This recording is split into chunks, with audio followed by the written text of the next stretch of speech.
Olá, bem-vindos a você que está chegando agora, a você que já é inscrito no Litera Mais.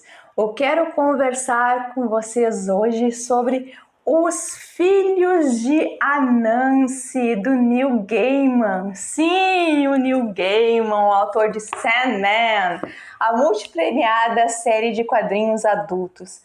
O Neil Gaiman, para quem ainda não tomou contato, ele escreve contos, romances, quadrinhos e roteiros para séries como Lucifer, American Gods e Good Omen, e roteiros para o cinema. Aliás, o Neil Gaiman é um cinéfilo de carteirinha e já fez muita resenha de filme.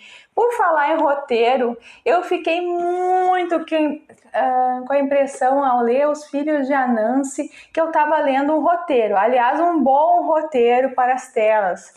Atenção, escritores que estão me assistindo e que sonham em escrever um roteiro de ação. Neil Gaiman é a solução.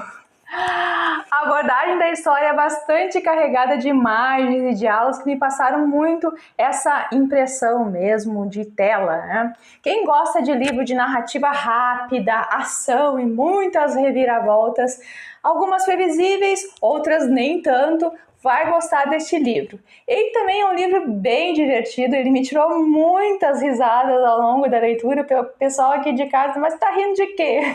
Era porque o senso de humor do Gaiman realmente ele é engraçadíssimo. Mas vamos do que se trata. Os Filhos de Anansi é a história de dois irmãos adultos que foram separados na infância. E o modo como se deu essa separação, ele é digno de roteiro hollywoodiano de mistério, né? Um dos irmãos, o Fat Charlie, ele só vai saber e talvez se lembrar que ele tem um irmão depois de que o pai dele morre. O Fat, ele trabalha como contador no escritório de Londres, ele executa bem o trabalho, mas odeia aquele emprego, tem um chefe meio tirano, e esse chefe ele vai ter um papel essencial no desenrolar da trama. O Fat Charlie, ele é um menino Charlie, né? É um menino tímido e obediente. Ele tinha esse apelido porque o pai deu esse apelido, e o pai era um sujeito muito brincalhão e que levava o filho a um constante constrangimento com as suas pegadinhas. Desde que o Fat Charlie se sabia por gente. Os pais do Fat Charlie, eles já estão há alguns anos separados, e ele, na separação, aproveita para sair da Flórida, onde ele morava lá com os pais, mas ele vai morar com a mãe em Londres. E essa mãe morre, não sem antes uma aparição do pai lá para visitá-la no hospital, causando mais um constrangimento ao Charlie. E passam-se os meses, agora o Fat Charlie vai casar, e ele vai casar com a Rose, que é uma mulher afável, uma mulher de bom coração e que tem um desejo de resgatar a relação do pai com o filho, e praticamente obriga o Fat Charlie a convidar o pai para o casamento. Tudo isso se passa assim em poucas páginas, então o que eu estou falando não é nada que vai atrapalhar o desenrolar da narrativa, até porque tem muita história pela frente. O Fat vai ligar para o pai e descobre que o pai dele morreu. E mais do que isso, ele descobre que seu pai era, na verdade, um deus, o Anansi, o deus aranha artimanhoso e trapaceiro. E de quebra, ele também descobre que ele tem um irmão chamado Spider. O Fat Charlie decide procurar o irmão e irá buscar informações junto com as vizinhas, que são lá na Flórida, umas senhoras a quem o narrador, em um determinado momento, compara às bruxas de Macbeth, da peça de Shakespeare, né? E vindo do Neil Gaiman, já viram onde isso pode levar. E para encontrar o irmão, a bruxa lá, a senhora lá, diz que bastava conversar com a aranha e chamar esse irmão. Gente, observe como isso, onde é que a história pode nos conduzir. Estamos num terreno assim surreal.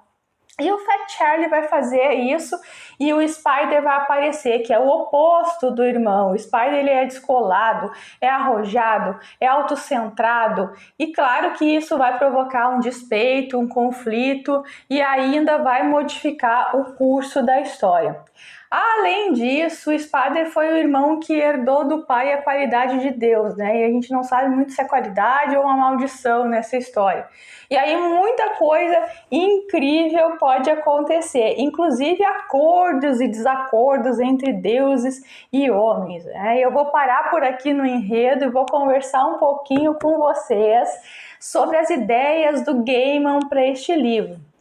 O filho de Anansi, ele é fruto de um amor imediato do Neil Gaiman pelo deus Anansi. Quando ele fez lá um livro dos deuses americanos, ele encontrou esse deus aí, o deus trapaceiro, achou super legal e resolveu aprofundar para uma história futura. E aí veio os filhos de Anansi. Então ele estava lendo uma mitologia caribenha herdada da África e para criar uma história para esse deus. Esse foi o berçário do livro. Então, o pessoal fica aquela dúvida, será que ele estaria fazendo uma apropriação cultural? Num certo sentido, sim, de pegar um modelo pré-existente, pré-pronto, né? Mas eu acho que ele dosa bem para não fazer generalizações caricatas, digamos assim, ele não estraga o mito. Aliás, ele dá uma certa contemporaneidade para o mito, e isso ele vai fazendo ao longo da história. Na verdade, o Gaiman, o mito é o fundo, ele se concentra mais na história do que ele está criando, assim. Então, que ele vai contar o mito, mas é para o leitor entender melhor as situações e se situar na narrativa. Os personagens são muito críveis, mesmo as mais loucas. Eu fiquei também o tempo todo dentro da ação e muito com a impressão assim, nossa, isso ficaria muito bom na tela. E a ação se passa em 2 semanas e ela é incrivelmente rápida. A gente começa o livro e diz: esse Charlie aí tem uma vida desinteressante pra caramba. Aff. E ao mesmo tempo ele é engraçado, ele faz piada com a própria vida.